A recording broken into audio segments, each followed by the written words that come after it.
In her first memoir, she wrote about the marriage from behind a soft haze. In her second, published in September 2025, she finally described the version of Elvis Presley that lived behind the gates of Graceland. And the man on that page was not the man on the record covers. Priscilla Presley had one thing she needed from her marriage.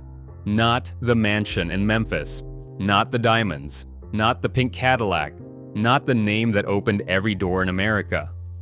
She needed to matter more than the crowd of women waiting outside the Graceland gates. For years, she convinced herself that she did. She believed the man she married, the man she gave a daughter, the man she rebuilt her entire teenage life around, would eventually put her first.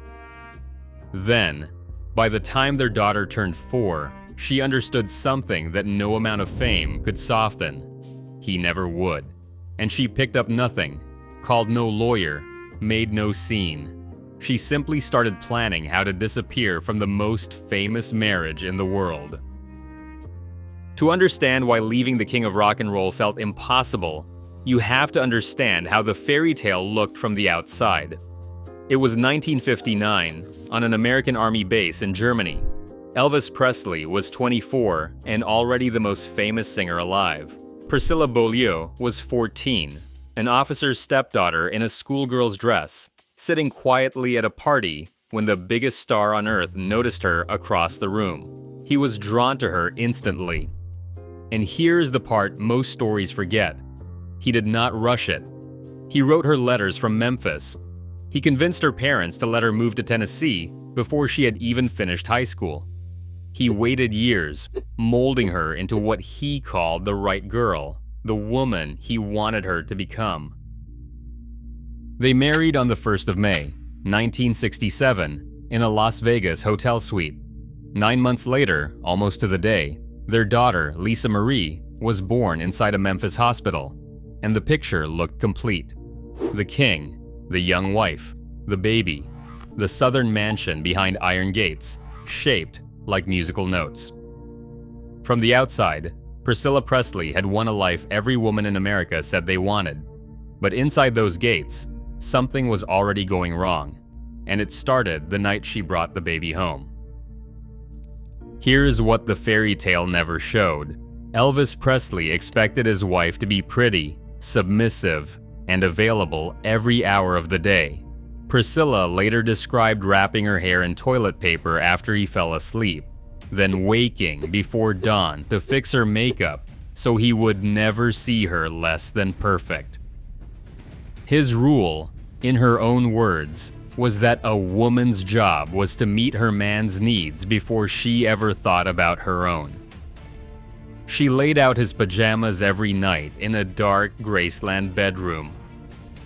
She learned not to ask about the other women, and she told herself this was love, because from 17 years old, this suffocating world was the only world she had ever known.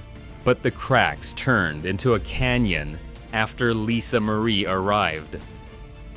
Because Elvis, a man who had spent his whole life coming first, did not know how to share his wife with an infant, Priscilla wrote that she grew jealous of the nanny holding her own daughter. She felt like a failure as a mother and a failure as a wife at the same time. Trapped between a crying baby in the nursery and a husband who needed constant attention down the hall. And then came the wound that never fully closed. Elvis told her he could no longer be intimate with a woman who had become a mother. He said he could not sleep with a woman who had given birth. She was in her early 20s, living in a mansion millions only dream about, and her own husband had quietly shut a door she could not reopen. Think about what that does to a young woman. She had been told her entire value was to please this man. Now the man had decided she no longer counted, and she could not simply walk out the front door and drive away. The Graceland gates were guarded. The staff answered to Elvis. The entire world outside those walls saw her as the luckiest woman in America, which meant there was no one she could tell the truth to without sounding ungrateful. So while Elvis vanished for months at a time on tour, Priscilla sat inside a sprawling Memphis estate surrounded by his male entourage, listening to lines of beautiful fans waiting at the gate for a glimpse of the king. Her life, she later wrote, was completely his life. His happiness came first. Her problems came second, if they were counted at all. But this loneliness was only the first crack in the marriage. What surfaced next was something Priscilla had spent years pretending not to see. The letters. Elvis Presley was on the road for the better part of every year, playing sold-out shows across the country while his teenage bride waited at home, and the rumors followed him everywhere. There was his co-star from a Las Vegas film, the red-headed actress from one of his biggest movies, whose name showed up in the papers next to his. There were other actresses, dancers, women in nearly every city on the tour. When Priscilla confronted him about that affair splashed across the newspapers, he waved it away as publicity, told her not to trust the press, told her the stories were lies invented to sell papers, and she wanted to believe him, so she did. She swallowed the doubt and folded his pajamas and waited for him to come home. Over and over, for years, she chose the version of her husband that let her stay in the marriage. And there is a detail underneath all of this that reframes the entire romance. Elvis did not propose out of nowhere. Reports from that era say his manager, Colonel Tom Parker, pushed him toward marriage, worried about how a live-in teenage girlfriend would look for his record contracts and his image. So the proposal that arrived at Christmas in 1966 may not have been the grand romantic gesture the world imagined. It may have been damage control. A young woman who had reshaped her whole life around one man was now, in part, a problem to be managed.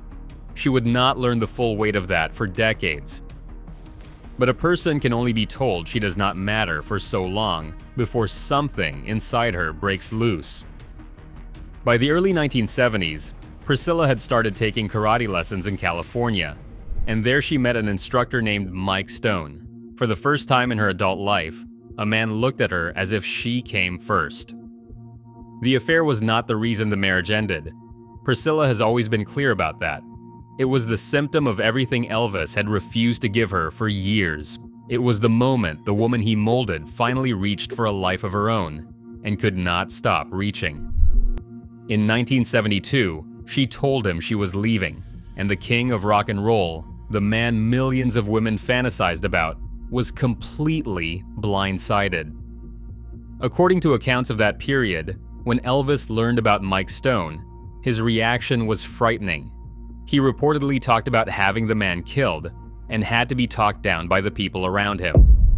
This was not the tender crooner from the album sleeves. This was a man losing control of the one person he had spent a decade shaping into exactly what he wanted, and he did not know how to survive it. But here is the part that makes this story different from every other celebrity divorce. Priscilla did not hate him.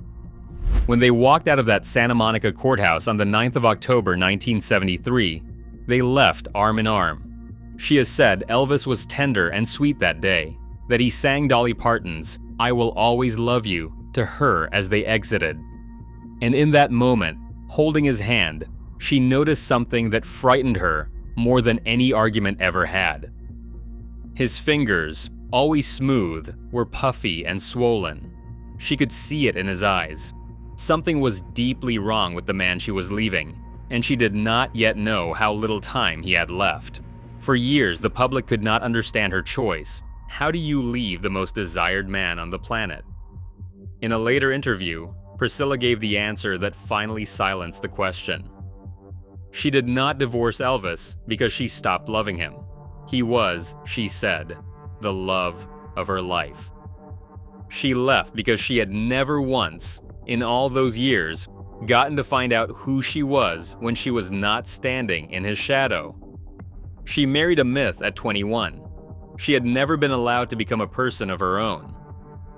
Then, on the 16th of August, 1977, less than 4 years after the divorce, Elvis Presley died at Graceland.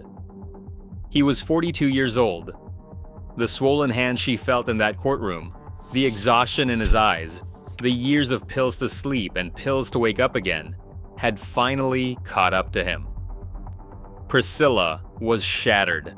The man she left was also the man she never stopped loving, and now he was gone before either of them reached 50. But this is where her story stops being a tragedy and becomes something else entirely, because the woman so many people pitied for walking away did not disappear. She took a decaying Memphis mansion that was draining the family fortune and turned Graceland into the second most visited home in America, welcoming hundreds of thousands of visitors a year.